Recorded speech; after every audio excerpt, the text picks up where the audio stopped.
Welcome to the Tuesday. I have to make sure I'm checking my phone correctly. That's right. Tuesday, November 16th edition of the Rotowire NFL podcast brought to you by WinBet. I'm Joe Bartel. Alongside me is Jake Letarski. Each and every week, we get you set for your week, whatever it is. In this case, week 11, waiver wire. Week 11.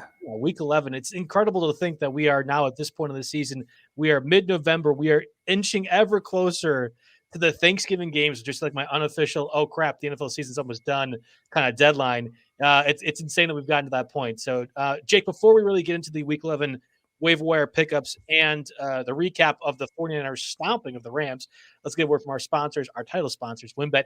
If there's one thing we appreciate here at Rotowire, it's making good decisions and even more so making the right decision. Listen up, folks. I have an incredible offer for you with Rotowire's newest partner, WinBet, the premier digital casino and sportsbook app. WinBet is now the exclusive sponsor for Rotowire's fantasy podcast. WinBet brings you all the latest action with a user-friendly interface, moneyline bets, boosted parlays, over-unders, round robins, live betting, and so much more right at your fingertips. If you want to break from sports betting, head into WinBet's digital casino and take a spin on roulette, double down on blackjack, slam of slots, or try your hand at baccarat. WinBet is currently available in 6 states: Colorado, Indiana, Michigan, New Jersey, Tennessee, and Virginia. While rapidly expanding at WinBet, the possibilities are limitless. WinBet is currently offering all Rotowire listeners a risk-free bet up to $500 on your first wager. Download WinBet now. That's WYNNBET. WinBet, the exclusive partner for Rotowire's fantasy podcast. Okay, Jake, hey, I heard that you went to the Badger game last night. How fun was that? Well, you know what? I was really excited to go to the Badger game, and then Johnny Davis got ruled out, and he is their best player, and everyone's kind of running laps and dunking on the Badgers today, as they deserve, because they played very poorly. But, I still got some optimism if they didn't have their, number one player in the game. I'll be honest, I don't even know how good the Badgers are this season or who they played last night. This is coming from a guy who lives in Madison, Wisconsin. I probably should be aware of this stuff as a relatively big sports fan, so I completely blanked on everything so far. Wake me up in like February when we yeah. That's how most people are, and I definitely get that. But if you do ever want to check out college basketball stuff, I'm definitely your man. But unfortunately, no, my Badgers, they're a young developing team. I think they're going to have a real hard time against some of the grown men that the Big Ten Conference has to offer this year. Well, that gave you an excuse to not watch the 49ers thrashing of the Rams. That was 2 consecutive weeks now that Matthew Stafford has thrown a pick six. And while it wasn't as embarrassing as last week's left-handed throw, and then also the Kevin Byard jump pick six, this one bounced off of I forget whose hands, and the 49ers ran back, and you blinked and they were already up 21-0 in the first half. It was kind of an incredible game. And honestly, I think more of the story coming out of that contest is Niners might actually have some life in terms of the playoff race. I mean, there's that 7th seed now for a reason. Mm-hmm. Normally it's the Bears playoff spot. I think this year it could be the Niners, and they have a soft schedule save for a few games. And Odell Beckham didn't look great in his debut with the Rams. Matthew Stafford stupidly targeted him in the double safety coverage. Beckham gave up an interception. We were at the nitty-gritty beforehand, and we thought like the very first couple of plays. So I saw that play where it's almost like Stafford chucked it up, right? And he's like, well, I threw it to you, so you can't complain now, right? And I threw it to you, and look what happened. So, no, this is interesting. I expected a pretty big – I mean, we knew Cooper Kupp was going to get his volume, right? I expected pretty big things from Van Jefferson too, which, only 7 targets despite the game flow here, is a little concerning because at the time we recorded the show last week, Robert Woods didn't even know that news when he was giving his press conference on Friday. I mean, so that's a little bit shocking, and I guess it makes more sense that, Odell Beckham made the wrong choice, but he's chose LA over Snow, so I guess I can't blame him too much. The Woods thing came after they signed Odell, too. It wasn't even like the Rams made that choice independently. Yeah, the Kupp actually got a lot of his targets towards the end on that final drive, which was not important at all from like a game perspective of fantasy-wise. I think Kupp got four catches for 40 yards on that final drive, was otherwise kind of kept in check. And on that targeted pass to Odell Beckham, Kupp was wide open and honestly probably would have been the person that Stafford would have thrown to if he wasn't just like, all right, time to get Odell involved, double coverage. Let's see what happens here. It was a bad game, and as a Packers fan, I'm happy to see some bad games out of the Rams. Though hopefully, here's the question for you, though: do you think Odell makes it through the rest of the regular season with the Rams? Yes, I do. Yep. I don't know. I might consider the under on that, but we'll see. He was already barking on again from the 5 minutes of that game that I saw. He was already chirping on the sideline a little bit. So I don't know. We'll have to see about that. Yeah, I think he's going to be there. Unfortunately, I think Beckham kind of cuts into the Van Jefferson workload. You almost had like an incredibly prophetic moment Tuesday discussing what Van Jefferson could be in that Rams offense if Kupp or Robert Woods went down. Lo and behold, Woods does go down Friday. And then Van Jefferson still won't have the top role because Odell is going to be at least there to siphon some of the workload. There are a few shallow leagues that I'm in that Odell Beckham was available prior to the signing on Friday. He's picked up everywhere by that point. But I looked last night just for the heck of it because it's like, okay, he was just on the on the waiver wire in real life, but he was not. He was only on the waiver wire in 10% of fantasy leagues when I checked last night prepping the show. So that surprised me a little bit, but it is what it is. The name gets you somewhere, that's for sure. Yeah, it was funny. I mean, like in the NFFC, obviously one of the more cutthroat competitions out there, he was cut. I was like, oh, this is fantastic. Let's go ahead and try to get him.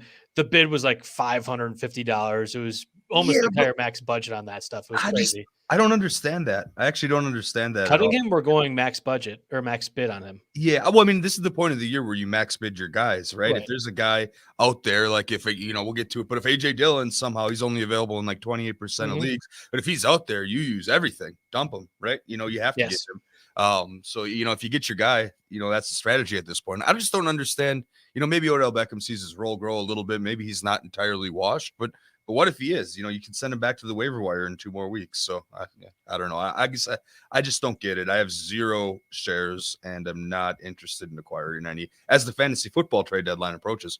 Yeah.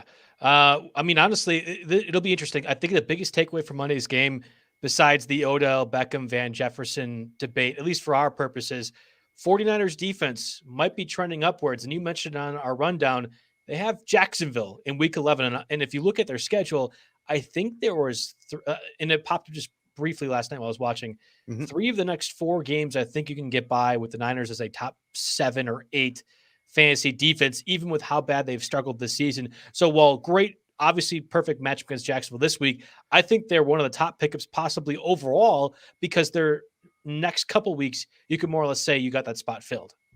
Yeah, absolutely. I mean, they're 47% rostered, so definitely the availability meets our threshold. I mean, you can't argue with that schedule ahead.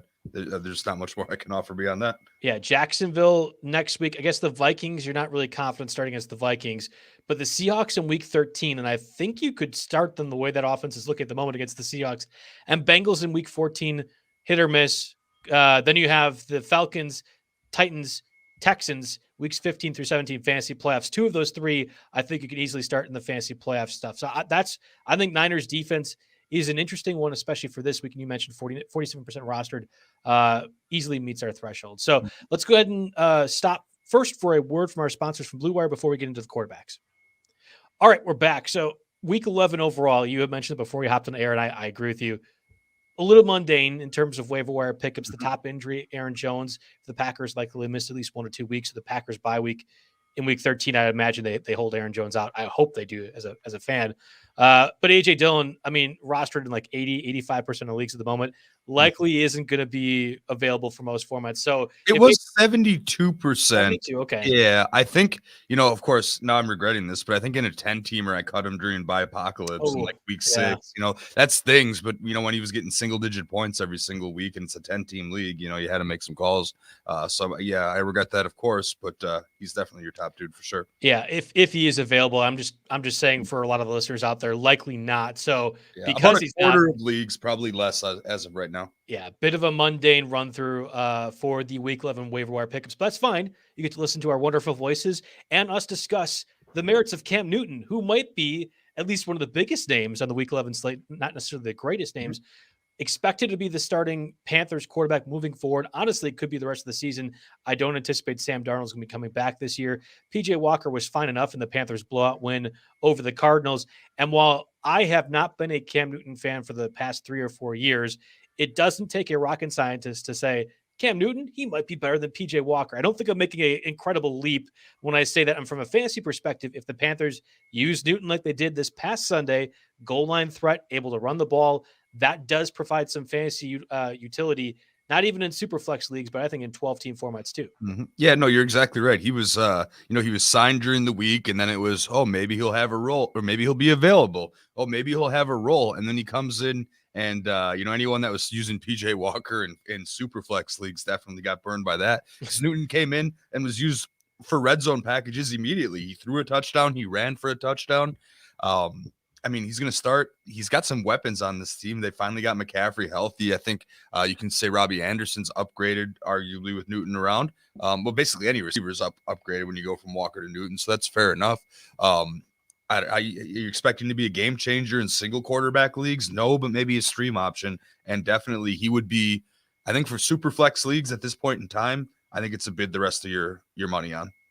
Oh, interesting. Yeah, I guess in super flex leagues, that makes sense. Right? Yep. Because he was going to be zero unless you picked him up late in the week or they allowed that. You know, if he's available this cycle of waivers, then I think it's a bid the rest of your money on him because, you know, he's at home. He never wanted to leave Carolina in the first place. Right. People forget that. You know, he had that post. He was like, they kind of ushered him right out of there for. Well, it's because nobody can read his hieroglyphics of social media posts. That's why we're all confused. Yeah, that might be it. Yeah, that could be part of it. But you know, it's not a new coaching regime here, so right. I think it's a pretty similar front office.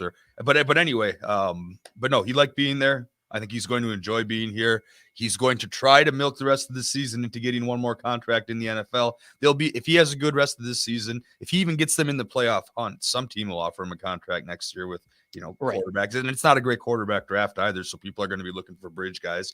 And so no, he'll be someone in super flex leagues. It's bid the rest of your budget.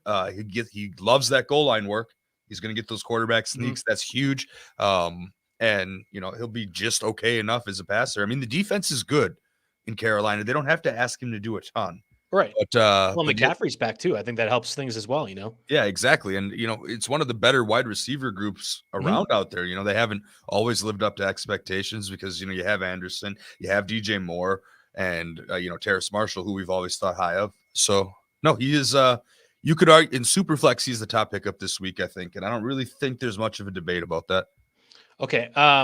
We had at least a user question here from Jay Red. His quarterbacks are Russell Wilson and Joe Burrow. Should he start one of those or get Tua and Tannehill? I was interested at least in Tannehill, who plays the Texans defense this week. I don't know who Tua is playing necessarily, at least right now. I know it's not a very good opponent either, but that's an interesting one. Tua is playing the Jets. So I wouldn't be playing Tua at all. But Tannehill is interesting, the Texans. Joe Burrow also has a juicy matchup, though, against the Raiders defense. Yeah, I know they both had, pretty rough matchups here. Mm-hmm. But I'm more worried about Wilson than Burrow because if Wilson can't throw, then, what's going to happen here.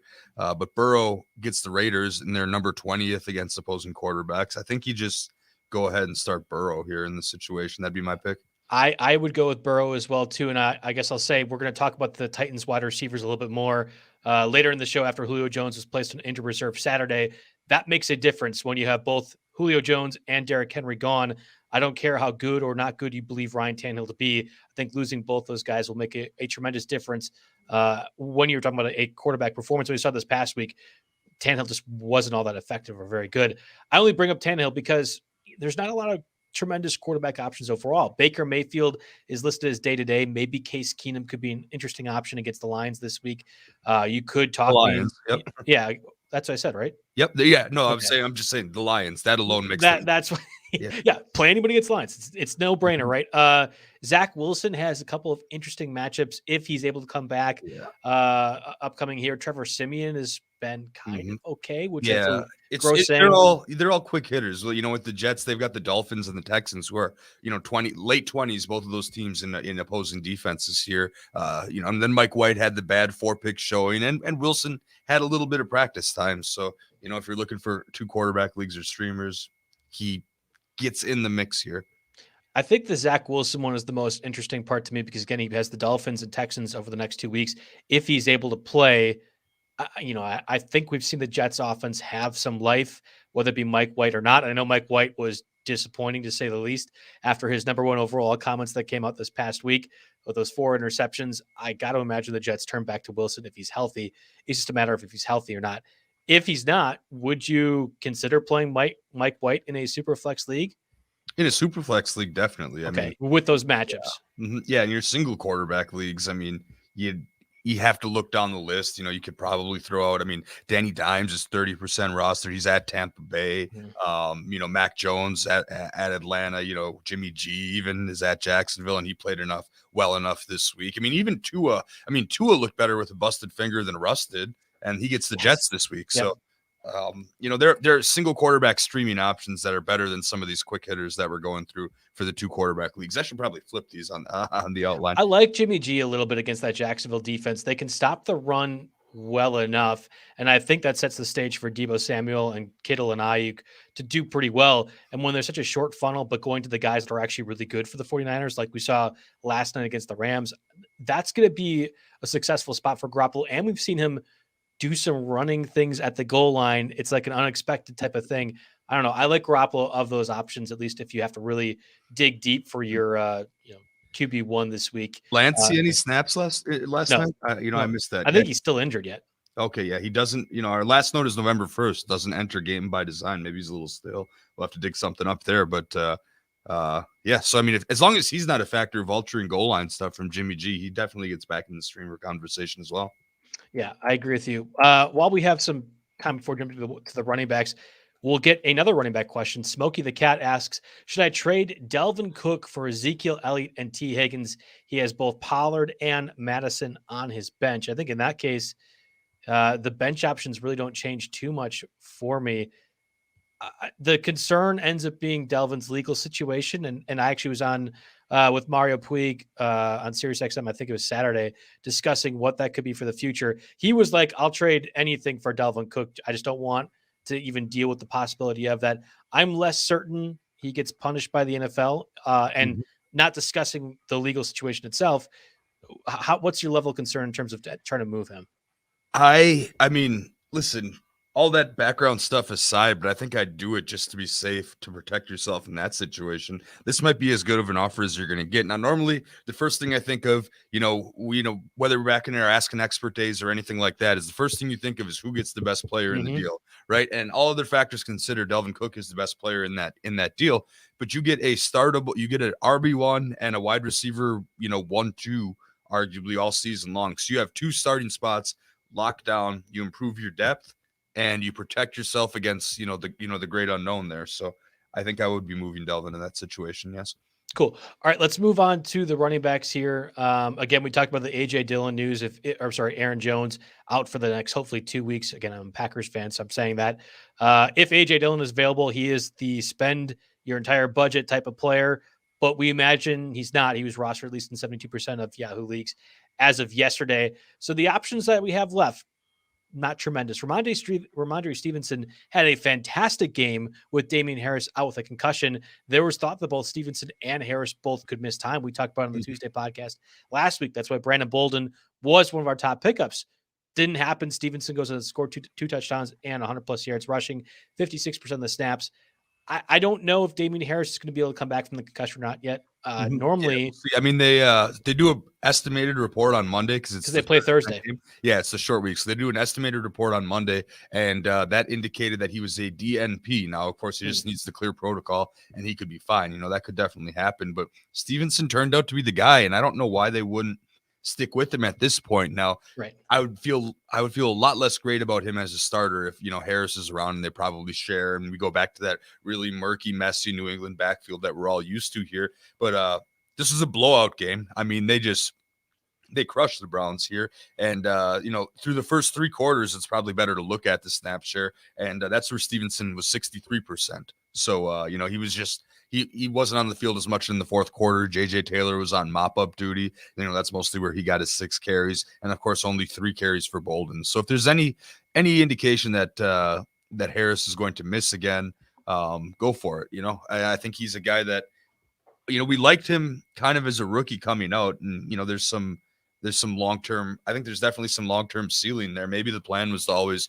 use him late in the season as they hope for maybe a playoff push. But the real question here is, it's late in the season. Is he a guy that you spend all your fab on or not? And, some people, that I've talked to, some people will advocate, yeah, go ahead and spend all your fab on someone because they think he's a game changer.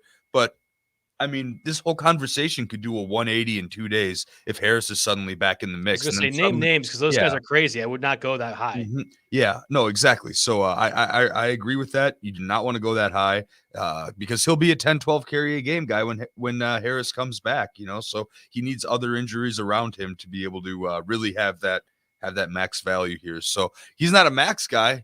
Could you spend $15 in fab on him? Absolutely. At this stage in the year, that might be enough to get him given other managers in your league, draining their fab throughout the course of the year. Yeah, maybe if you're trying to place Darrell Henderson or somebody like that as a 1 week, I need a quality starter type of play, I would understand investing a decent amount of your remaining budget into Stevenson.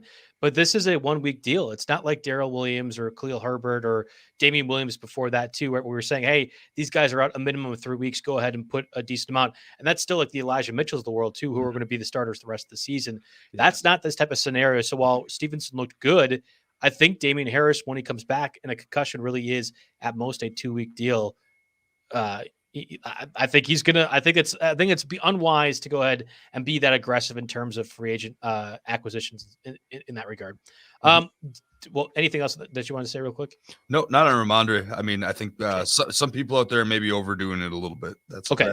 That's the moral of the story here for me. So I want to pat myself on the back a little bit because we are pro patting backs, at least on this show. Deonta Forman was somebody I kind of casually mentioned at the end as we were talking Titans with Derrick Henry getting hurt. It was Jeremy McNichols and Adrian Peterson. And I said, just wait. I think Deonta Forman, when he got signed with the Titans, might not be so bad. He looked pretty good against the Rams in the limited opportunity. And lo and behold, Forman becomes, it feels like, the guy this past week against the Saints. And again, decent enough yardage total for the opportunities that he had.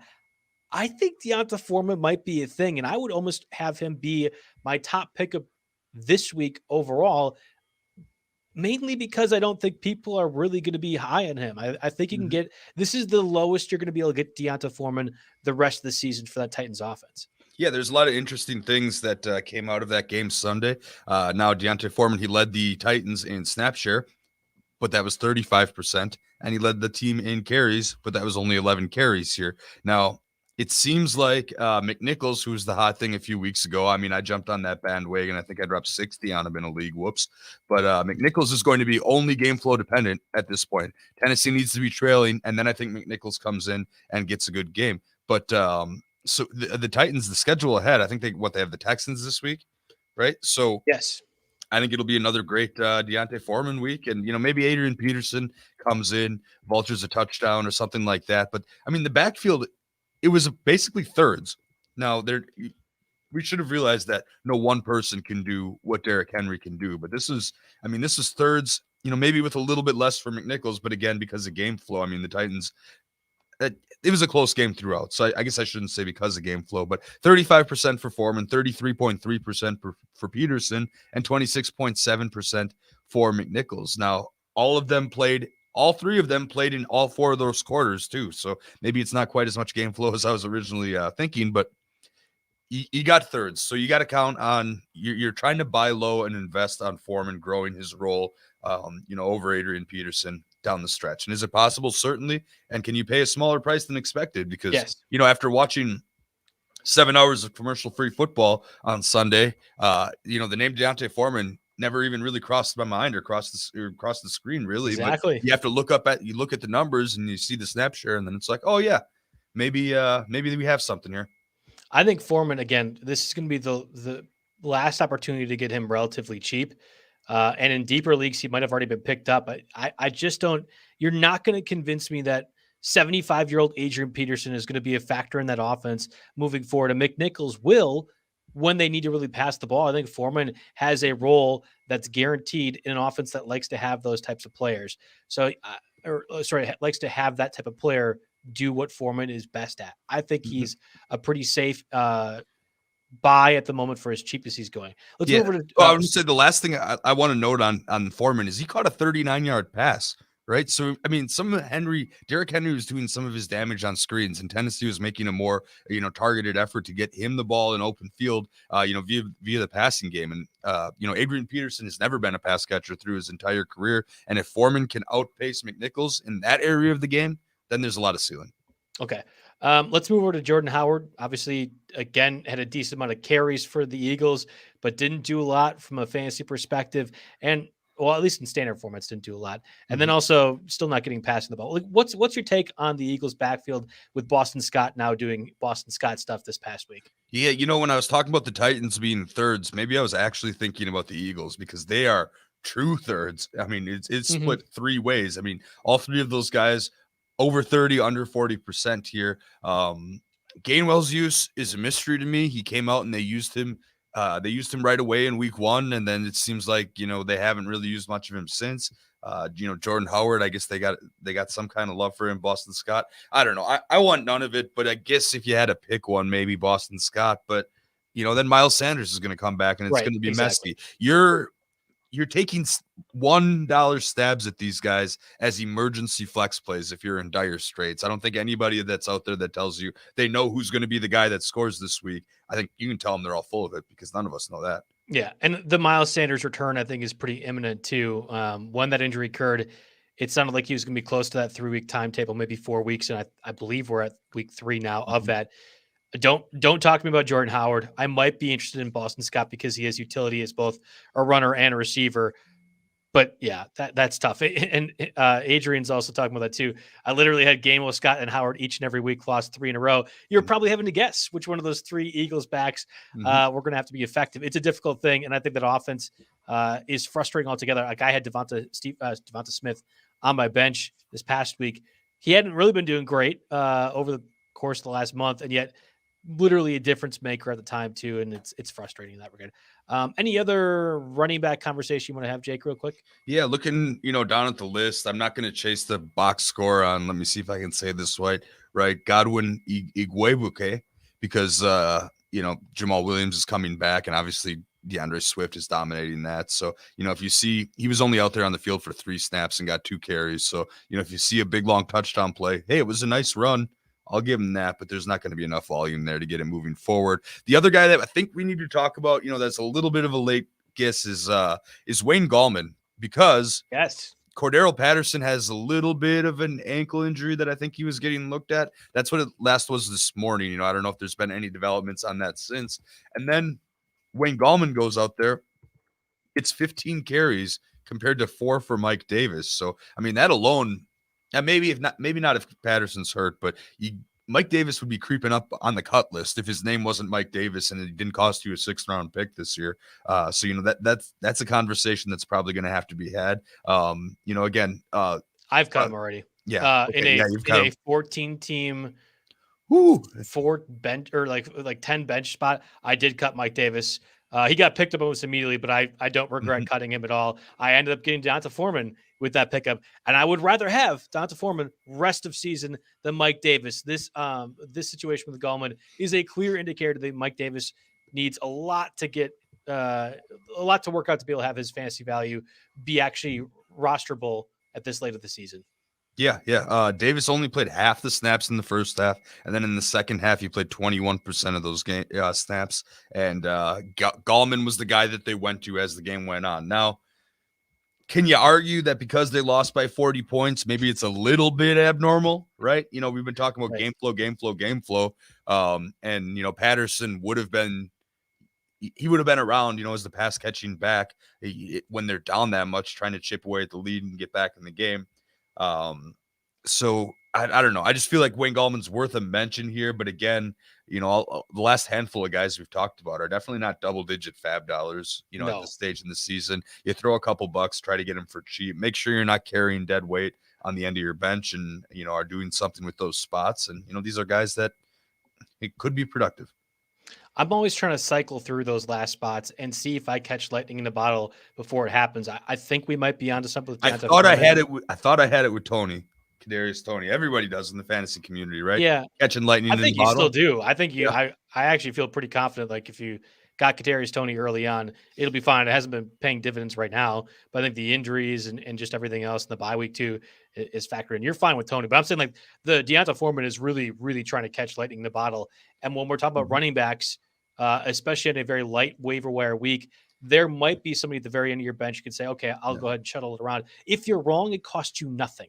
Exactly. It costs you nothing with a lot of these guys. That's pretty much the theme of this whole show. We're running down guys. At least receivers. The receivers, there's a little bit of a different, thing going on with receivers, but we'll get to that in a bit. Yeah, let's actually turn to wide receivers. Before we do that, though, word from our sponsors, Yahoo. The NFL season is heating up, and Yahoo is going big on daily fantasy football this season. There'll be a ton of big prized contests throughout the year on Yahoo, including their multi-entry contest now being shark-free. To celebrate Yahoo going big on DFS, as well as Yahoo Daily Fantasy becoming shark-free, Yahoo is giving all users the opportunity to claim free $10 in site credit. Users can take advantage of this free $10 site credit offer to join any paid contest, including Yahoo's biggest contest, the weekly $1 million DFS NFL Baller Contest. The weekly $1 million contest features $1 million, obviously, in total prizes, including first place receiving $100,000 and tons of overlays in prizes. Play daily fantasy on Yahoo this season. Visit sports.yahoo.com/dailyfantasy/welcome to claim the free $10 offer to get started. Okay, wide receivers. Last week we had mentioned Donovan Peoples-Jones, Christian Kirk, Russell Gage, Zach Pascal, Rashad Bateman. Bateman ended up doing pretty good with Watkins's return to the Ravens offense. I think that's going to be an important thing to monitor. And I got a lot of Bateman early, really right when he came off of injured reserve, didn't turn into too much. But I'm to the point right now where I'm starting Bateman and Marquise Brown if I really am in a bind. And it's been working okay for the Ravens offense thus far. Yeah, sure. The other guy, our cover boy last week was Elijah Moore, right? And no, he only had 6 targets. Yeah, he only had 6 targets, but garbage time. No such thing as garbage time in fantasy, right? You could argue that he's a downgrade with Wilson back because Mike White loved him so much, but I will say that he's only 51% rostered in Yahoo and 38% on ESPN, so there's still plenty of availability there. I was kind of alluding to it as we were getting into it. The theme with wide receivers this week, it's a lot of retreads. It's a lot of guys that you need an emergency flex and you can pick them up and start, but I don't think there's one. Unless you count Elijah Moore, just, being a young player and the upside that generally comes with that. I don't think there's one guy necessarily that stands out there. You're like, that if they don't do well this week, they won't be right back on the chopping block next week is how I should say it. Okay. Yeah. I kind of am right there with you. Elijah Moore is one guy. We've talked a decent about Michael Gallup at this point. Made his return this past week, had 3 catches on 5 targets for 42 yards. That was, like you mentioned, a complete and utter blowout, really from the get-go. It's actually encouraging that he was targeted 5 times in a 40-point victory here. The other thing with Gallup, I will say, now he's over our threshold, 53% Yahoo, 52% ESPN as of like midnight last night. Midnight Central, roughly around that time. But the snap count was also interesting. Gallup had more snaps. He was on the field for 55.6% of snaps than CeeDee Lamb, who was only 43.1. Amari Cooper led it at 66.7. Now, again, very unique game flow with the 40-point victory. But the workload was actually pretty encouraging for Gallup. And, I'm thinking it might be okay to start him right around Thanksgiving time, Yeah. Julie asks actually an interesting question here. So she lists 4 wide receivers: AJ Green, Tyler Boyd, Odell Beckham, and then I assume Marquez Callaway. I'm not sure of a Galloway, so I'm assuming it's Marquez Joey Galloway, right? Joey Galloway. Yeah, well, that's what I'm saying. But the 2004 Buccaneers team is going to be insane for fantasy this year if they had Tom Brady as the quarterback. And I'm tying that in with then a question you asked later on: AJ Green or Rondale Moore rest of season. This is really a mark for me to say any of these wide receivers that we're talking about now. AJ Green, I'm taking over every one of them, and I'm pretty darn low on AJ Green. So, well, I guess not Elijah Moore. I'd rather have Elijah Moore over AJ Green. You gave me like a grumpy face. Do you disagree with that? Oh no, I'm grumpy because this kind of question requires me to look up like 8 stats on live on a live stream. Jake, I'm not asking you to look up stats. That's way too much. To be able to give a good answer when we get this far down the barrel, right? Yeah. Because my gut was like, why wouldn't it be Tyler Boyd? But then again, he was only targeted twice last week, and I just needed a little refresher on Tyler Boyd because I thought he was better. But 15 targets the 2 weeks before, and they have a bye week. They're just off their bye week. No, this is interesting. I really don't like any of those options. Okay, hold on. I brought this question up, Jake, because I don't like any of them either. I agree. Like, to answer the question to Julia, can I say none? Because, right, AJ Green, Tyler Boyd, Odell Beckham, and Kenny Galladay it's not Joey Galloway, but Kenny Galladay. None of them are tremendously high for me, but the floor, again, with the players that we're about to mention for wide receiver, other than Elijah Moore, I'm probably rostering each one of these guys over them. I guess Darnell Mooney, too, who's at 46% roster on Yahoo at the moment. I would rather have Darnell Mooney over, I think, probably every one of these guys. Yeah, so I'm reading through, like, all these guys on this list of 4. They're guys that you cycle through. You add and drop every single week. None of these guys in a 10-team league, yeah. Especially in a 10-team league. I don't know. None of these guys are holds for me. Despite what Odell's ownership percentage says on these websites, none of those guys are holds for me. I would rather, like you said, try to catch lightning in a bottle and go for Rondale Moore or, even Bateman or somebody that could really, progress and be a game changer. With the rest of those guys, you kind of know what you're getting, and it ain't a whole lot. Yeah. Okay, so you're saying you want Rondale Moore over all those guys, including AJ Green, because that was Julie's other question. Mm-hmm. Yeah, I mean, what's the attractiveness of AJ Green? DeAndre Hopkins is coming 5 back for 50 every single week, even when Hopkins is around. I'm low on the 75-year-old AJ Green in the same way that I'm Adrian Peterson, but there's a safe floor that comes with it. Whereas Rondale Moore, you're either getting 5 for 120 or 0 for 2. There isn't a lot of in between, and we don't know what Kyler Murray's status is. Mm-hmm. I think the Cardinals are rightfully playing for the postseason and don't want to risk their superstar quarterback being injured long term with a calf thing.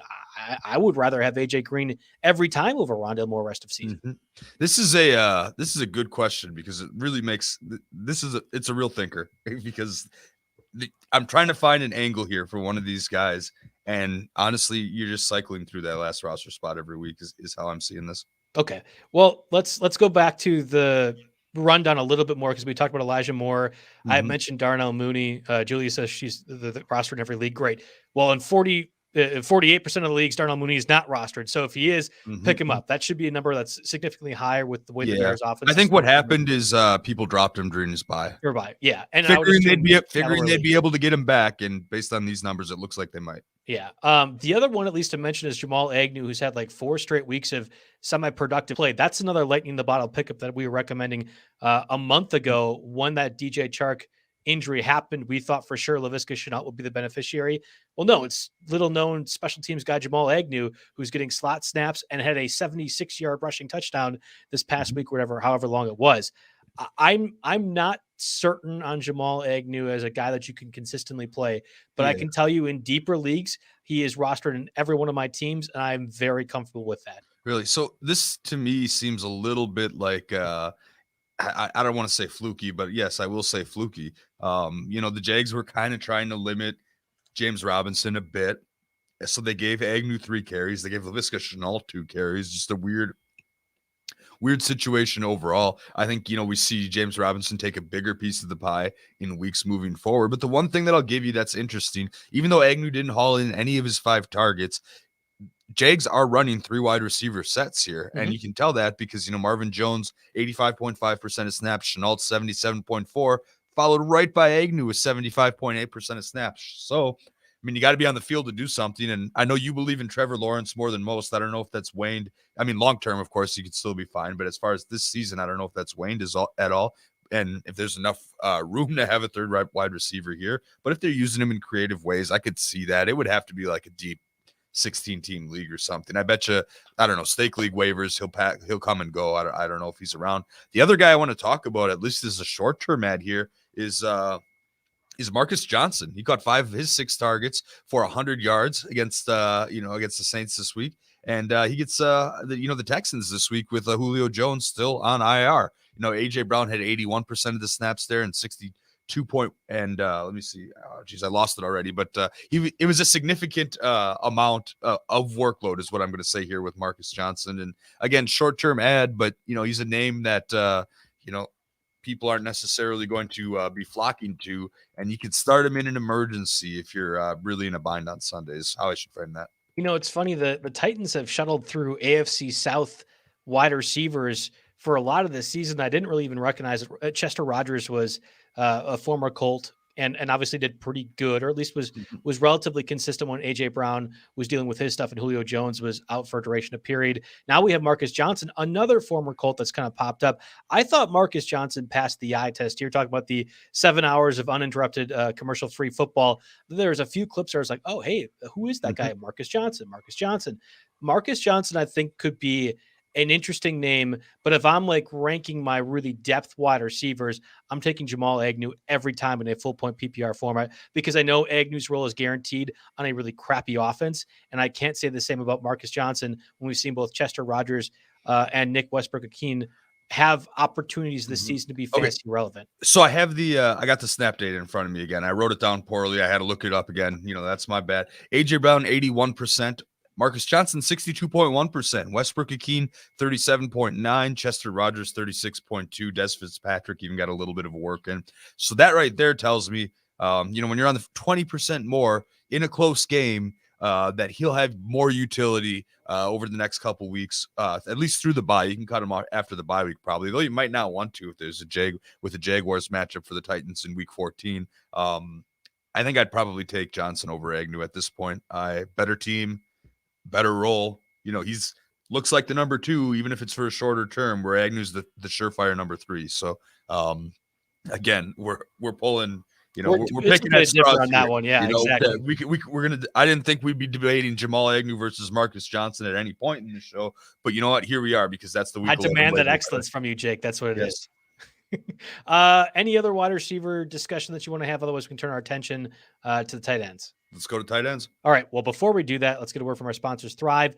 Thrive is back for another season of fantasy football, and they're running huge guaranteed contests each week this NFL season. With Thrive Fantasy, you can eliminate the countless hours of research and focus on only the top-tier athletes that have the biggest impact on the game. Sign up today and get a free 6-month Rotowire subscription. Here's how you claim that subscription. Visit rotowire.com/thrive. Deposit a minimum of $10 and receive 100% deposit bonus back up to $100. Then you play in your first paid contest and receive a free 6-month Rotowire subscription. Again, visit rotowire.com/thrive. Deposit a minimum of $10. And of course, you can get back up to $100.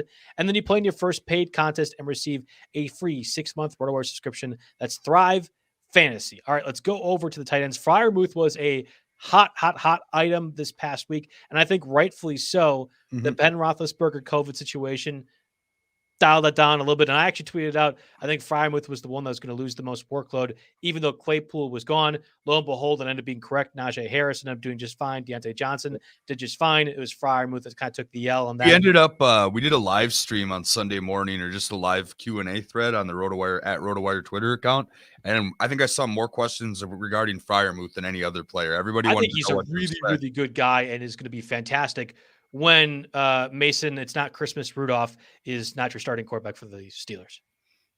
That's really how I kind of see it. From tight ends, though, this week, I think we got to run back Dan Arnold. I mean, he has been a podcast favorite for, it feels like, the past 2 months. And you talk about Jamal Agnew having some relevance.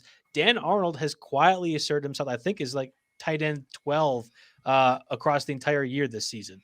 The volume has been incredibly consistent, and that's, he's had 7 or more targets in each game after the bye. Now, the problem here is he hasn't scored because the Jags offense can't score. So so in a standard format, with no PPR, he has yet to see double-digit fantasy points on the season. He has yet to score more than 7 standard fantasy points in a game this season. But there is value out there to a tight end that can go out and get you 6 a game pretty consistently, and the targets and the volume are definitely there. Yeah, I think he is a guy that I was not happy to start 2 weeks ago and had to keep in my roster for X, Y, and Z reason. I think Dan Arnold kind of is okay enough. The other tight end, at least I wanted to mention real quick, is Logan Thomas. Washington's Ricky Seals-Jones was injured this past week's win over the Buccaneers. Logan Thomas was already close to returning off injured reserve, was designated to practice this past week. I think Logan Thomas will be back, and if he's back, should be immediately inserted as the number 2 target, not wide receiver, but target for Washington's offense. I think Logan Thomas, I don't know what his roster rate was. I know a couple of weeks ago it was still around 50%. And he's only up to 54%. So I'm glad you mentioned it. Yeah, I think Logan Thomas I didn't actually write him down because I figured the market was going to correct that, but it doesn't seem to be the case yet. Yeah, I still would have Logan Thomas over Dan Arnold, but Arnold is number 2 pretty clearly among the tight ends. After that, I don't know. Adam Troutman, popular popular guy at the start of the season. Yeah, no, I'll make a case for Adam Troutman here. He seems to have some decent chemistry with Simeon at least, and there's nothing to indicate to me yet that Taysom Hill's suddenly going to go out there and throw 30 passes each week. It looks like Simeon is going to be the guy, with Taysom Hill still being gadgety. And Troutman, 5 of 6 targets for 32 yards. There's not a whole lot there, but if you want to not chase box scores and be a little preemptive about it, he has the Eagles this week in week 11, who are dead last in the league in terms of fantasy points allowed to opposing tight ends here. So they've been getting torched by tight ends. And now you can say a lot of that's schedule dependent, but now that we have a 10-week sample size, maybe that means something. So, Troutman's, I would say his stock is trending up a little bit. And, again, if you need a tight end too, or somebody to, flex in an emergency, who do we have on bye? Noah Fant's on bye this week with the Broncos. Higbee. And Higbee's on bye. So it's not a huge tight end bye week, but you might need a guy. Chances are, if you had either of those guys, you maybe were only carrying one anyway. Troutman's an acceptable tight end too. Yeah, I'm looking in that direction, at least for Noah Fant as well, but I'm firing up the Dan Arnold trade once more. Tyler Conklin kind of ends up fluctuating between this podcast each and every week too. He had 2 touchdowns this past week, goes against the Packers defense, which has been great, but we'll find out if Kirk Cousins and Dalvin Cook is better than Mahomes, Russell Wilson, and Kyler Murray when those 2 teams face off this week.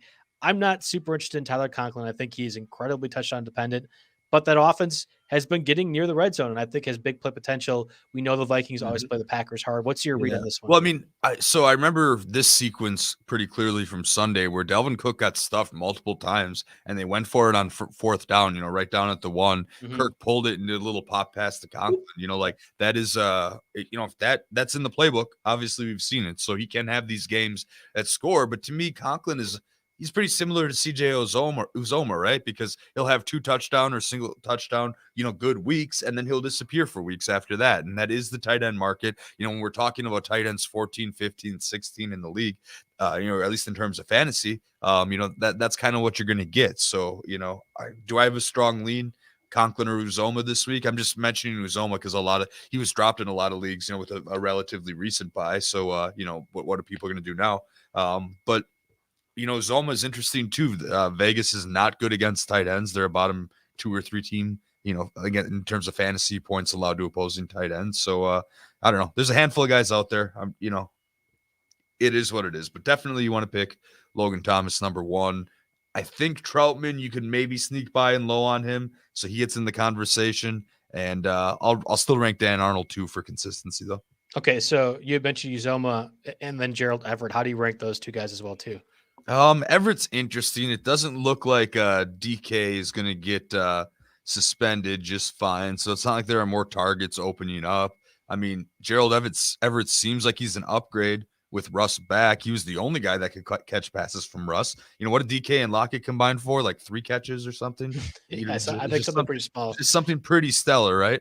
But no, he seemed to. I mean, he was the only guy that was catching passes out there. So maybe there's something to that. But I've got these names down, but how many of them are you actually picking up? I probably rank them in just about the order that I write them down here. So I think I would too. Yeah, and really, I'm only using roster spots on Logan Thomas and Dan Arnold, and that's basically it. Moving over to the streaming defenses, we mentioned the 49ers, who I think, again, have Jacksonville this week, but you could get by starting them at least the next couple weeks, possibly, or maybe like a low-end one defense. But the top one has to be the Titans going against Tyrod Taylor and the Houston Texans, right? Especially with the way the Titans are running. Yeah, there's absolutely no doubt about that. The only problem with that is that, Tennessee is 61% rostered. So they don't quite meet any of our thresholds, but they should still be the first name you type in just in case. Okay, and then anybody else from a defensive perspective that you want to talk about besides the Niners and Titans? So after the Niners and Titans, I mean, I know Russell Wilson wasn't Russell Wilson on Sunday. He's still banged up. But in back-to-back weeks now, the Packers defense has, relatively pretty much shut down, their opponents. The defense didn't lose them that game against the Chiefs, that's for sure. But whenever you hold the Chiefs to 20 points or less, there's something to be said for that. Even if the Chiefs maybe aren't the Chiefs, people get freaked out about them this year. But I think they've just ran into a couple of tough matchups, and obviously they came out and balled out this past week. after the Packers matchup. So, they've got a couple of injuries there. The matchup against Minnesota doesn't pop off the page for sure, but, and they've got some injuries there too. They lost an outside linebacker, Marcellus. Rashawn Gary hurt his elbow, but I mean, they got guys that are stepping up and looking pretty pristine. And at only a third rostered, you could do worse on a week-to-week basis there. I tend to agree with you. And then I guess Carolina against Taylor Heineke. If you play by my checklist, right, the low over-unders and the home game, then Carolina, they have played pretty well as far as, every time we talk about, when I'm looking up a matchup against Carolina, it's like, oh, they're ranked pretty highly against opposing running backs, pretty highly against receivers and quarterbacks. So like they're stopping opponents here. And I think, we'll get a little bit better quarterback play. I mean, Sam Darnold had one of the worst 3-game stretches in the last decade for quarterbacks, and, PJ Walker wasn't getting it done either. If they get some stability there, and can maybe get a few first downs here, possess the ball a little bit longer, maybe even score some points, I think Carolina's defense could be improved a little bit as well. Only 30% rostered. Taylor Heineke's not scaring anybody. Scary Terry might, but, it also, by the way, I don't think we mentioned this, but it doesn't look like Fitzpatrick's going to come off IR the rest of the year. Right. It's like he's out for the year. It's the Taylor Heineke show from here on out. But, not that matters for the Panthers defense this week. I just figured they were worth a mention. They got the home game. They're going to show the Cam hype videos, the Cam highlight videos, all about the intangibles and the X factor here. And, like I said, opposing quarterback doesn't scare me. Not only that, I don't know, maybe they still love Ron Rivera, but Ron Rivera revenge game, right? Possible for sure. Maybe the other way around. That does it for us on the week 11. Oh my God, it feels crazy to say week 11 waiver wire podcast again, November 16th. We are so close to those Thanksgiving matchups and the unofficial official end of the NFL season and fantasy season, at least in my mind. Jake, you have a lot going on, at least from a college basketball perspective, and I'd be remiss not to mention that you are doing some great work over on the site right now. Can you tell the listeners? Yeah, that real quick? Well, first and foremost, because you mentioned Thanksgiving, I've had a real hard time cooking stuffing over the past couple of years. So get at me at Roto Jake if you have a good stuffing recipe for me, please. I could use some help there. More importantly, college basketball season is in full swing, and we've got you covered across the board. At Rotowire, we're projecting more players and teams and writing more notes and doing more depth charts and doing everything. I try to ramp it up every year, and I might have outdid myself this year. Maybe caught a little cold and ain't sleeping a whole lot, but I'm giving you the best college basketball product that we can have, possibly from a fantasy standpoint. All the tools, just, you see the link down there, that rotowire.com/try link. Obviously you get all your fantasy football stuff, but you're going to get your hockey, your basketball, my college basketball. We got fights this weekend too. I'm staying busy over here this time of year. We like to hear that. All right. Again, that does it for us on the Week 11 Waiver Wire podcast, sponsored by WynnBET. Back again next week. Best of luck on your fantasy lineups.